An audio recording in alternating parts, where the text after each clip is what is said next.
Hey everyone, so today I am doing a slightly different video than what I usually do.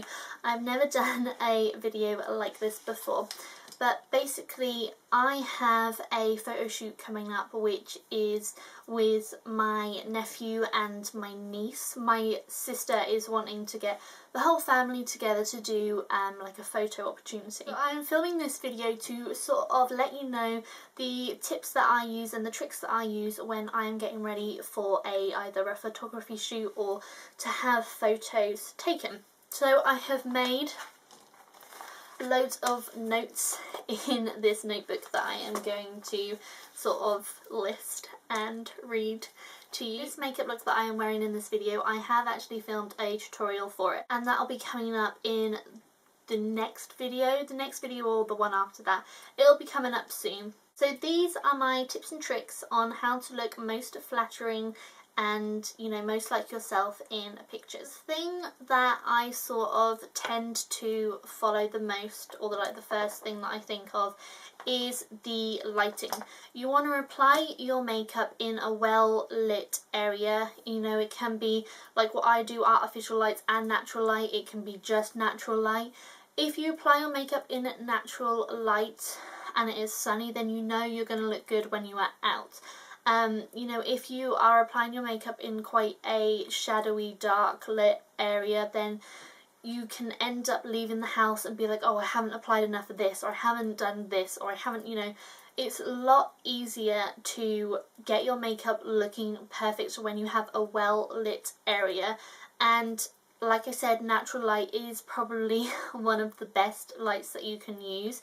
If you can get your hands on, or if you have really bright fluorescent lights like what many YouTubers have, if not all, then that is perfect. You know, your makeup is going to look good because the wattage of these lights are going to be similar to the flash on the cameras, so you know that your skin isn't going to look so washed out. The next tip that I think is very important is a primer. Now, I don't necessarily use primers to make my makeup last longer.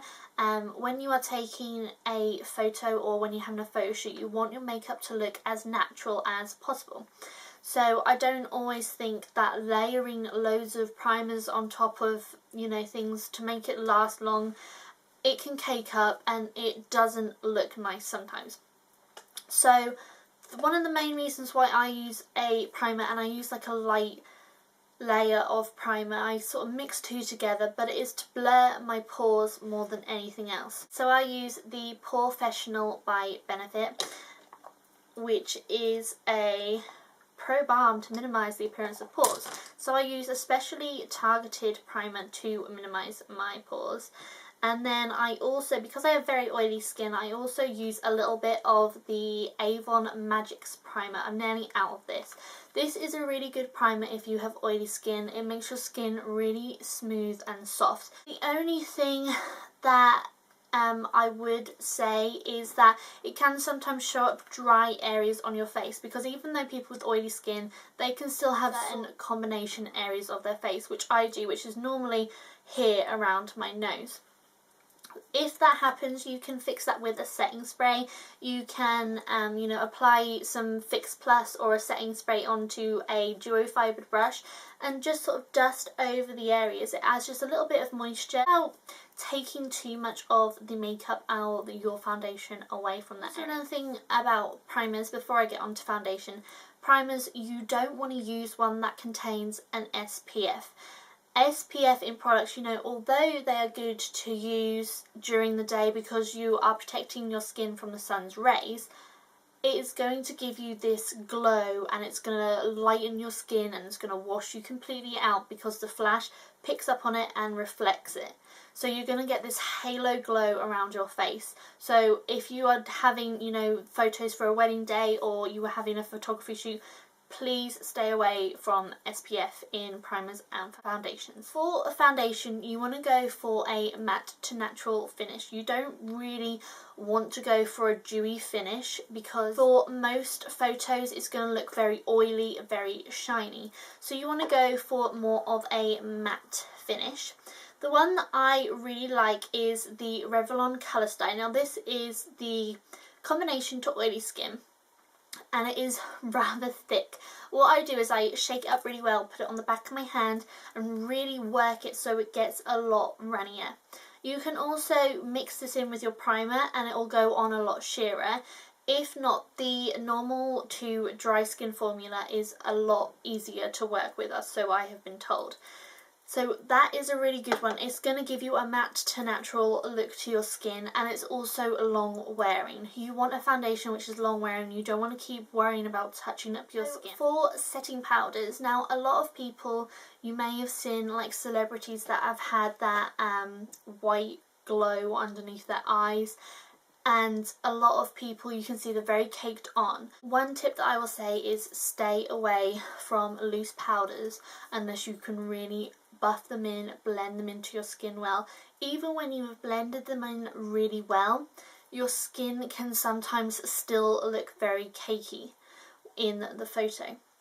So I would just say stay away from loose powders and concentrate on a pressed powder. So something like the Stay Matte by Rimmel or the Natural Skin Finish by MAC, they're really nice pressed powders. It's really like running out. It's a really nice pressed powder that will just give a really natural to matte look to your skin.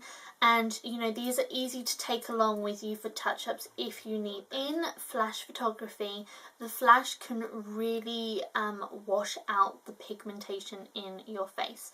So there are certain things that you want to add to your skin. So you don't want to skip your bronzer, you don't want to skip your blush. You know, you want to highlight certain areas of your face.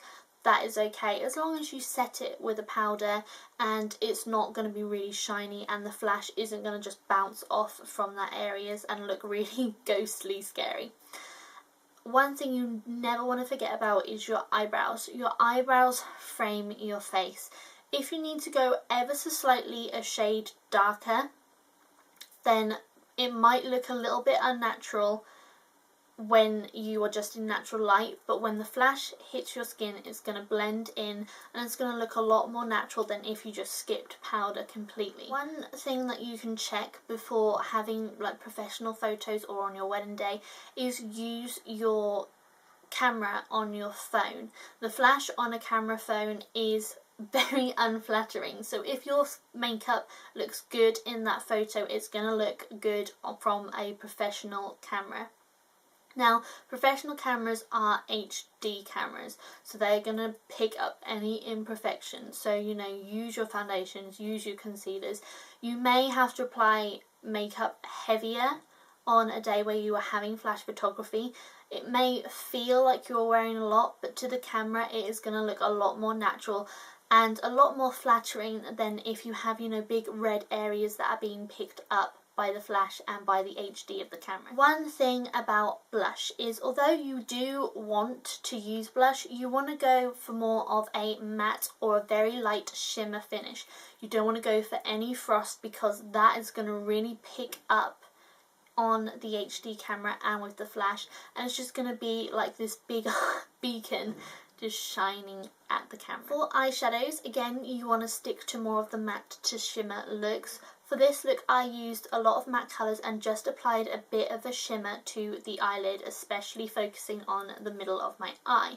So you want to enhance your features. So eyes are a really big feature of your face, so enhance it. You know, use liner, use mascara, get really big lashes. You know, you can use false eyelashes if you want.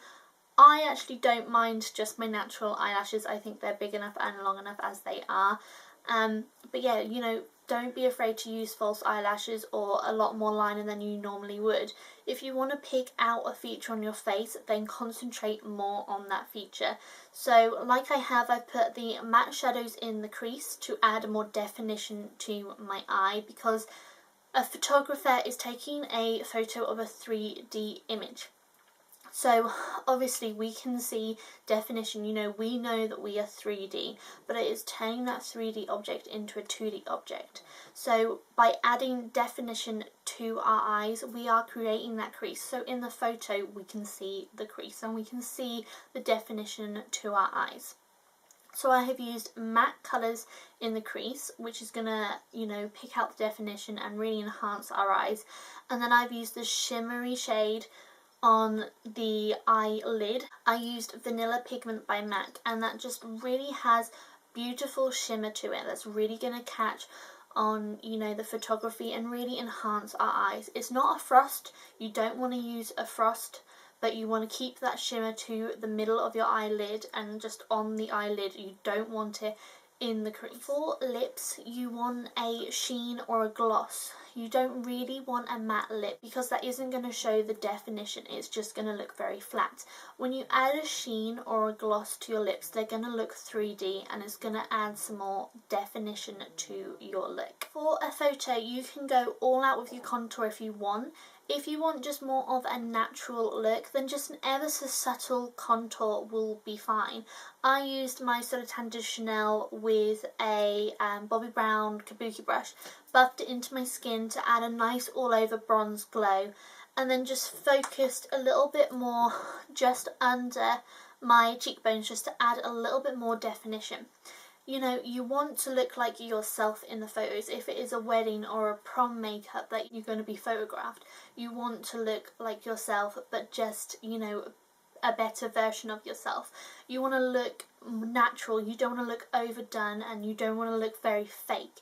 If you do a very harsh contour on a wedding day or a prom day, then you're going to look a little bit more like you are modelling for a photo shoot. Them sort of things, harsh contours, are best when, you know, the photo shoot is for a modelling photo shoot. You need the really harsh angles.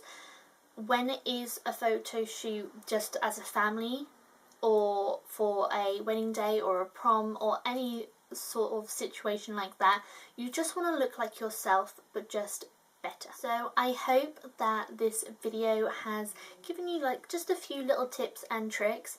If you have any more tips and tricks that I haven't mentioned in this video, then let me know in the comments below.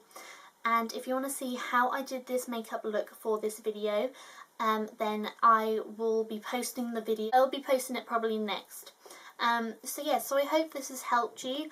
I'm going to be wearing this makeup for when I have my family photos done in 2 days' time, so I thought it was really appropriate to film this video for you. And yeah, so I hope you enjoyed this video, and I will talk to you all very soon.